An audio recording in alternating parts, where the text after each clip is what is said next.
But when I turned 20, reality hit me in the face like a wet sock because I discovered I had to, get a job. And it's not like I didn't work before. I had taken odd jobs as a teenager. I'd done babysitting. I had my first real part-time job when I was 16. Here's how I got hired for that. My father was a general manager for a Cadillac dealership, and they needed somebody in the dealership, and looking at me and being able to spot my mechanical abilities right away, he hired me as a part-time receptionist. And this was my first job. I was a little nervous, but he encouraged me because he said, Robert, he's from West Virginia because he had a little southern accent. He's like, Robert, son, one of our receptionists quit, and I've seen you sit on your ass and answer the phone, so you start Monday. And I said, okay. But, it was fine. It was fun to be there. I worked in the evenings. The salesmen were nice. The mechanics were interesting. And in the evening, when the phones quieted down around 6, I could read until the dealership closed. And, just about every night, one of the salesmen would come up, and he'd see me at the desk reading a book, and he'd say, I see you're reading a book. And I said, yes, I am. And he'd say, I don't read. And this always, I thought, why are you telling me this? And you don't read anything? Nope. Traffic signs? Nope. Menus? Nope. At this point, right? So, but it was fun at the dealership. What hit me when I was 20 is that I was going to college. I'd taken a couple of years off, and I was going to go to college in another city, which meant that I had to find a job with somebody who wasn't my dad, which seemed difficult, right?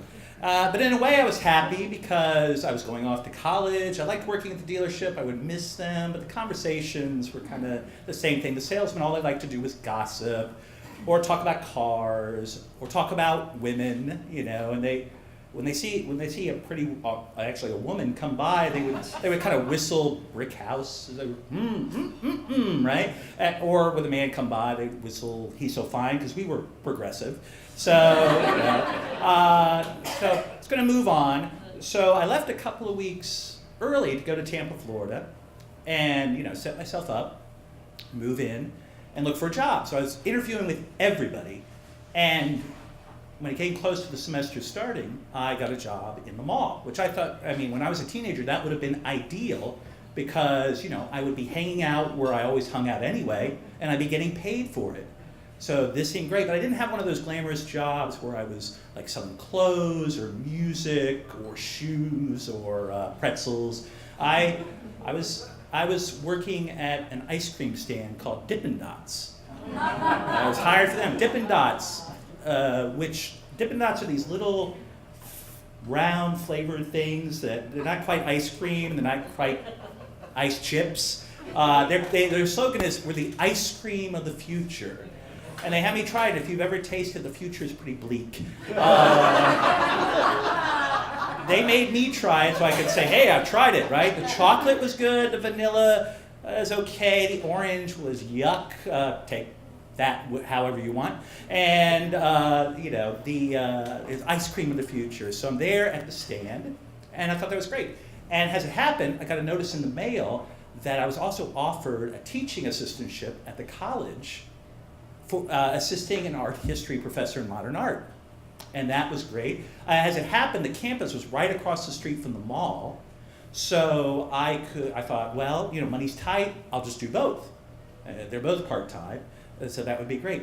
The mall job I settled into first, and the mall wasn't quite as glamorous as I thought it would be. As I imagined, it wasn't all like glamour and nail polish. It was. I had to get there in the morning, and I would go inside, and I opened up, and I get the stand ready, and the whole mall smelled of like sneakers, old sneakers, and there'd be people waiting at the glass doors like zombies trying to get in, and I thought, wow, they really want to buy shoes or whatever. And it turned out that they were mainly senior citizens and adults who, it's in Florida, Florida's hot, they want to use the mall as an inside track.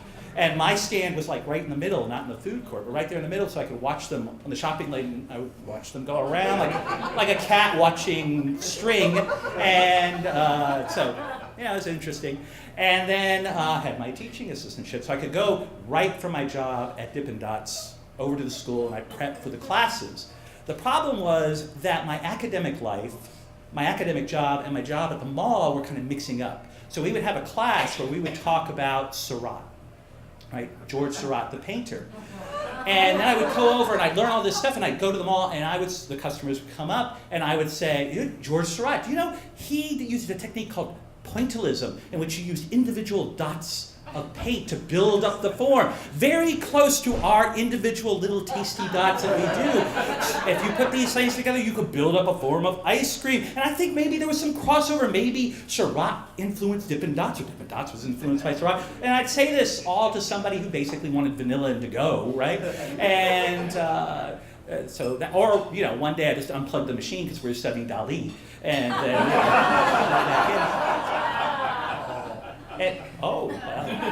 the future is melted.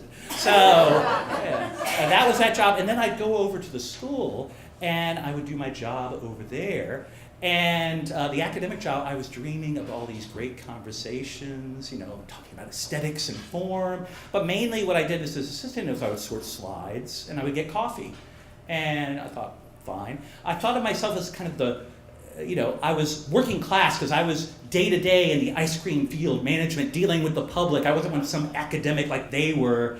The department one day commingled because the department wanted to celebrate, I don't know what the holiday was. It was like the celebration of the creation of the brush, or Winsor and Newton had gotten together that day. But I wanted to have an ice cream social, and the administration was talking about it, and I said, so what kind of ice cream stand are you going to get? And they said, well, what's the difference? And I said, the difference? Well, you need to plan for this, because, your basic person's going to get the stand that uses the dry ice. But if you get the dry ice, there could be an accident. You reach in there, you touch the dry ice, you're going to damage your hands, and you might damage the bars, then you lose your profit. Now, on the other hand, you can get a chest freezer. Now, a chest freezer is what most people get because it's light and affordable, right? But you got to plug it in. You might wear down your battery. Plus, in the Florida heat and humidity, not the best freezer. Now I'd recommend a cold plate freezer. Cold plate freezer, you just plug it in overnight and then you're good to go. You don't need electricity when you get there. It'll stay cool all day up to 110 degree temperature. And they looked at me and they said, Robert, that is more than you've ever said in class. Maybe you should be in charge of this. And I very smugly walked away and I said, they can explain the smile on the Mona Lisa, but they don't know anything about ice cream stands, right?